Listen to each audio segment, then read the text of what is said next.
266 کے قریب ہمارے بیلٹ پیپرز غائب تھے. مجموعی طور پہ 466 پوسٹل بیلٹ پیپرز ہمارے سرے سے غائب تھے. ہمیں جو ملے ہیں وہ 405 بیلٹ پیپرز ہیں. اگر ہمیں ہمارے یہ جو 871 بیلٹ پیپرز مل جاتے ہیں تو جو لیڈ جو انہوں نے دی ہے وہ 93 ووٹ کی لیڈ سے ہمیں زبردستی جو ہرایا گیا ہے وہ لیڈ وہ کور نہیں کر پاتے. بھائیوں اس الیکشنز میں پہلے کی تو چھوڑے پوسٹ پول پری پول صرف اس رزلٹ کو فارم 45 کو اور ان تھیلوں کو روکنے کے لیے ڈی آر او کلاس افلا کو 50 کروڑ روپے دیے گئے.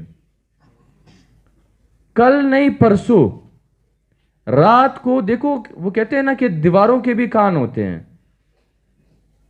کل نہیں پرسوں رات کو اس کوئٹہ شہر میں ایک امیدوار صاحب لوگوں سے کیش 10 کروڑ روپے مانگ رہے تھے. ہر جگہ پہ جاننے والوں کے پاس گئے تھے کہ ہمیں کیش پورا کر کے دے, ہم پوسٹل بیلٹ پیپر. اس الیکشنز میں پری پول ریگنگ جو کی گئی ہے, پوسٹ پول ریگنگ جو کی گئی ہے, اس کی کچھ مثال میں آپ کو دینا چاہوں گا کہ جب الکا بندیاں بنائی جا رہی تھی, جن الکا بندیوں پہ یہاں پہ الیکشنز کرائے گئے تھے وہ الکا بندیاں 2018 میں چیلنج کیے گئے تھے. ہائی کورٹ کی طرف سے یہ الکا بندیاں ختم کی گئی تھی اور اس پہ توہین عدالت بھی لگی تھی الیکشن کمیشن کی کو. پھر بھی یہ الکا بندیاں بحال کی گئیں, اسے بنایا گیا اور یہ پہلا سٹیپ تھا پری پول ریگنگ کا. اس کے بعد جو ووٹر لسٹ بنائی گئی تھی, لوگوں کے جو ووٹس تھے وہ ایک علاقے سے دوسرے کانسٹیٹوئنسی میں تبدیل کیے گئے تھے. جو پولنگ عملہ لگایا گیا تھا وہ پولنگ عملے جو لگائے گئے تھے یہ سب جانتے ہیں, ہم سب اس سے واقف ہیں, کس نے لگائے, کیسے لگائیں اور کیسے اس کی بولیاں لگ رہی تھی کہ اتنے پیسے آپ دیں, آپ کی پولنگ میں ہم عملہ لگا کے دیں گے. اسی طرح راتوں رات الیکشن سے پہلے پولنگ سکیمز چینج کرنا, یہ سب وہ چیزیں ہیں جو پری پول ریگنگ میں آتی ہیں.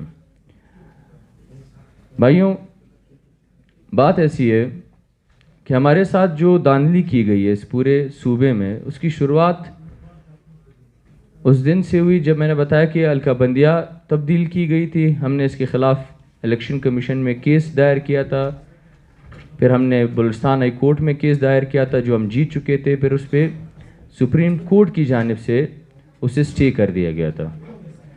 اس کے بعد جو مداخلتیں شروع ہوئی تھی اس کی بنیاد یہاں سے رکھی گئی بدنیتی کی, جب ڈی سی کوئٹہ جس نے کھلے عام ہمارے ایکس ایم پی اے ہمارے صوبائی صدر نصر اللہ خان زیرے صاحب کو یہ دھمکی دی تھی کہ آپ آنے والے الیکشنز میں دیکھتا ہوں کہ آپ کیسے اپنی سیٹ جیتتے ہیں.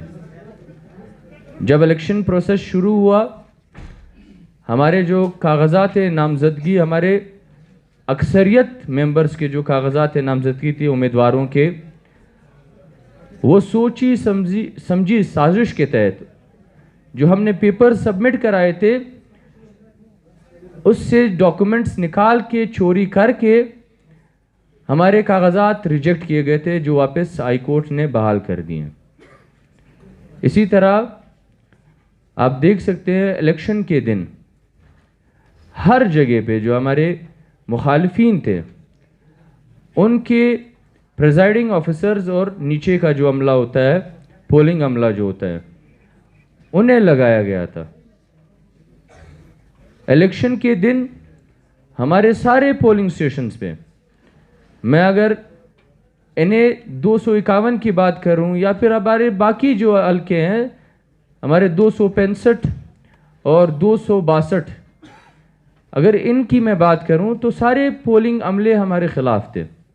ہر ایک بیگ سے جب ہم کھول رہے تھے وہاں سے بیلٹ پیپرز جو ہیں وہ غائب تھے، پر ہمارے ورکرز نے کافی حد تک کوشش کی کہ اس ریگنگ کو ہم روک سکیں۔ پھر ہوا یہ کہ NA 251 میں 36 گھنٹے تک جو رزلٹ DRO کلاسف اللہ کے پاس پڑا تھا، DC یاسر کے پاس، آپ کے پاس وہ کون سی جواز تھی کہ آپ نے NA 251 کا، جو آپ RO بھی نہیں ہے ان کے، RO کوئی اور ہے وہاں پہ، وہ ADC جوب ہے، آپ نے 36 گھنٹے یہ فارم 45 آپ نے روکے رکھے۔ آپ نے جو ووٹس ہے ان کو روکے رکھا۔ اس کے باوجود آپ پرسنلی پریزائڈنگ آفیسرز سے رابطے میں تھے کہ آپ آئیں، ہمیں نیا فارم 45 بنانا ہے جو ایک پوسٹ پول ریگنگ ہوتی ہے۔ ہمارے پاس کافی شواہد ہے اس کے متعلق۔ اس کے بعد جو ہماری 21,000 کی لیڈ تھی، جب ڈیش بورڈ جو بنایا گیا تھا الیکشن کمیشن کی جانب سے، اس ڈیش بورڈ میں جو فارم 45 کے مطابق آپ نے پولنگ وائز آپ نے ڈیٹا سبمٹ کرنا تھا، اسے ایڈ کرنا تھا۔ اس میں جب آپ ڈیٹا ایڈ کر رہے تھے، جب RO ڈیٹا